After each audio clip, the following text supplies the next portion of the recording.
নিলয় ছিল এক কৌতূহলী কিশোর। সমুদ্রের ঢেউ, আকাশের রং, বাতাসের ছোঁয়া, সবকিছুতেই সে খুঁজত প্রশ্নের উত্তর।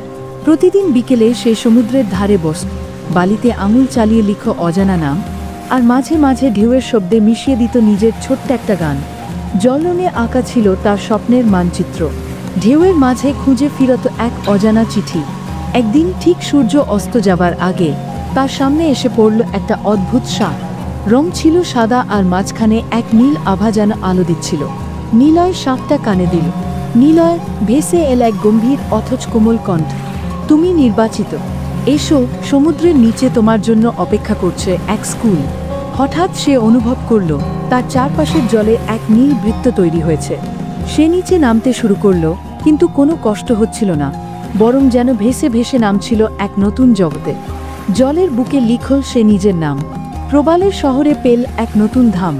নিচে নেমে নিলয় দেখল এক বিশাল প্রবাল প্রাসাদ, আর তার গেটে লেখা অ্যাকুয়ারিয়া, স্কুল অফ দ্য দ্বীপ। ছাত্রছাত্রী সবাই জলপরী আর শিক্ষকরা, কেউ ডলফিন, কেউ অক্টোপাস, কেউ কচ্ছপ বা জেলিফিশ। প্রথম ক্লাস ছিল পানির ভাষা। শিক্ষক ছিলেন এক সাদা ডলফিন, সারিয়া। পানি কথা বলে, সারিয়া বলল, শুধু শুনতে জানতে হয়। ঢেউ যখন নাচে, সেখানে লুকিয়ে থাকে এক প্রাচীন ভাষা। নীরবতায় লুকানো সুর, জলের প্রতিটি ঢেউ যেন এক গান। শুধু মন খুলে শুনলেই বোঝা যায় প্রকৃতি কত জানে। নিলয় শিখতে লাগল ঢেউয়ের ওঠানামায় কেমন অভিব্যক্তি, বুদবুদের গুনগুনে ভাষা, মাছেদের চোখের ইশারা। এরপর এল সঙ্গীতের ক্লাস। শিক্ষক ছিলেন এক বৃদ্ধ কচ্ছপ, যার পিঠে ছিল শামুকের মতো সুরবাক্স। যন্ত্র না থাকলেও সঙ্গীত হয়, সে বলল, তোমার হৃদয় তোমার তানপুরা। নিলয় প্রবালের গায়ে হাত রাখল, উঠল এক মৃদু সুর। শামুকে ফুঁ দিল, আর সৃষ্টি হলো সঙ্গীত। যন্ত্র না থাকলেও বাজে মিউজিক, যদি হৃদয় রাখে তাল। প্রবালের গায়ে যেই হাত রাখো, ওঠে সুরের জোয়ারকাল। সবচেয়ে গুরুত্বপূর্ণ ক্লাস ছিল প্রকৃতির সম্মান। শিক্ষক ছিলেন এক আলো ছড়ানো জেলিফিশ।